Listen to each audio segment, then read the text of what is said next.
Okay, so am I good to go? Yeah, absolutely. Please go ahead. Okay. Hello, Regina City Council. Hello, Mayor. My name is Jenn Smith. I am a 56-year-old transgender political activist, public speaker, and child protection advocate. I'm also a former foster child, and the relevance of this will become apparent shortly.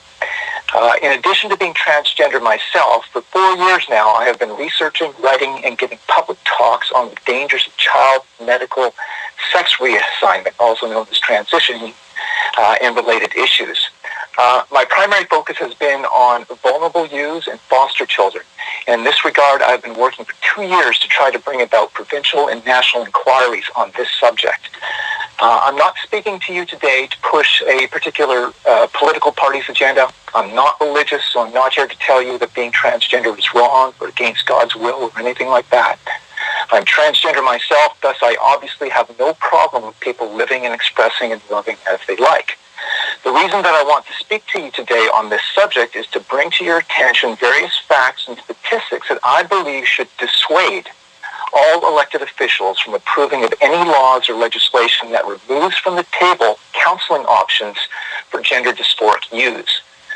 The reason I've been trying to get a national inquiry is because so many of these transgender youths are going on to use permanently altering and irreversible pharmaceutical and medical interventions such as Lupron, hormone suppressors, and cross-sex synthetic hormones. Most of these...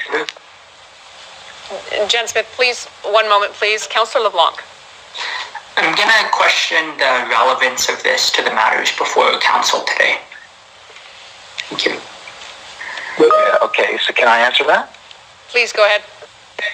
Okay, so the relevance is in order to make a confident decision about whether or not, or in particular the language that you're going to be using or approving of, you have to understand the effects or potential effects of the language that you choose and the legislation that you approve or law that you pass. So this is all very relevant, and I can just motor right through it if you'll let me.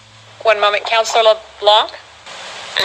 I appreciate Jen's comment that we need to understand the implications of what we're doing. What I would suggest is that conversations about trans people's access to to transition medical care is not relevant to the matters before us, and so is properly off limits. Thank you. I completely disagree. Point of order on my part. Councillor Bresciani. Thank you. I'd like to just remind Council, we are here to hear personal experiences. And I think it's absolutely embarrassing that we are shutting down people who are trying to share their story. I will leave it there. Thank you, Councillor Bresciani. Jenn, I think the issue is that in terms of transition care, it's not, really the issue is conversion therapy itself, the therapy that is performed as described in Bill C-6 or as described in the recommendation for the bylaw. And so, if you could focus your discussion on that, that would be great. It is sure. Basically, I mean, you can't sort of separate a ban on conversion therapy from the effects that ban will have. Anyway, I'll go back to what I was saying. Okay, so the reason is that most of these kids will go on to become lifelong pharmaceutical customers, and you have to keep that in mind. So the puberty blockers given to these kids essentially shut down parts of the endocrine gland system and cause serious side effects such as stunted growth, bone density loss, memory loss, stunted genital development, and many other things. Lupron is used actually to chemically castrate sex offenders, and we're giving this to kids. Cross-sex hormones also carry with them serious consequences. In girls, they will develop facial hair, body hair, and a deeper voice, and that is irreversible. For both sexes, the University of California, San Francisco warns on their website that those who start using cross-sex hormones must assume that they will become permanently and irreversibly sterile. That has to be considered. We now have large numbers of youths going on a path that leads to these serious consequences. So my primary concern is that a disproportionately high percentage of these youths are vulnerable youths with serious psychological and emotional problems like I had when I was young, when I was a foster child. There's a lot of studies out there, but just to focus on one study of a large sampling of transgender kids found out that 52% of these kids had one or more other psychiatric conditions in addition to gender dysphoria.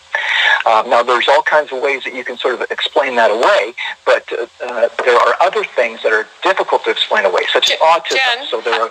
Jenn, coming back to conversion therapy, can you wind this around to why a ban on conversion therapy?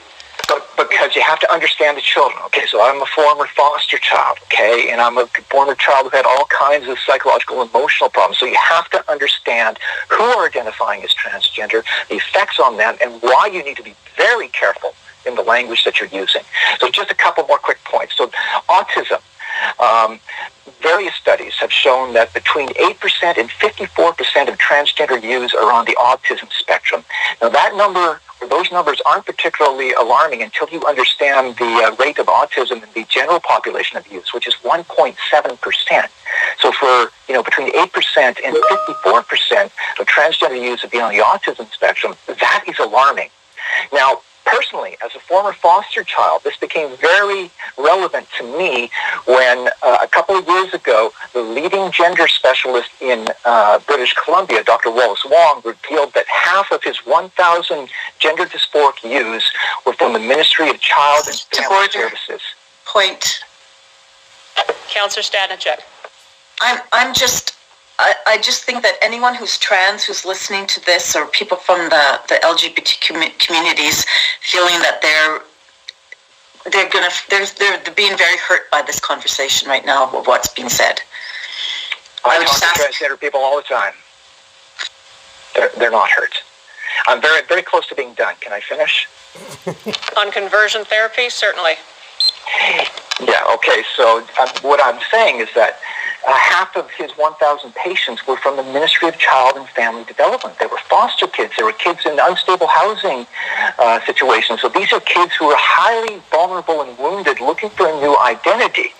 Now, that should be alarming to you. So what I would say is that because we understand that these are wounded children, right, with various psychological and emotional problems, that you cannot close off counseling options for these kids. You have to provide counseling options in either direction, both affirmative and negative, because the consequences of sort of allowing them to go down a road that results in permanent sterilization is very serious.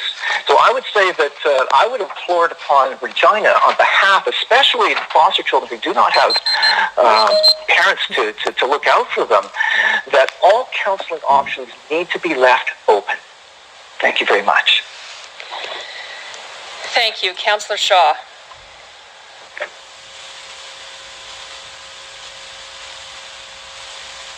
Hi, Jen. I would like to deeply apologize for your story being interrupted. That was absolutely unacceptable, and my heart hurts for you. In hearing your story, I'd like to ask you a question. To you, Madam Mayor. If we were to pass a conversion therapy ban in Regina, how could we protect our foster children, our most vulnerable people? How could we do that? To you, Madam Mayor. Okay, so the answer to that question, I think, is in being very careful about the language that you're using there. So, as I've said, what we've found is that so many of these children, like foster children, the 500 foster children that Dr. Wallace Wong has identified that are under his care, that represented at that time 7.7% of all children in government care at that time. That is startling. Like 1 in 200 people in the general population identifies transgender. For him to have 7.7% of all children in his care is alarming.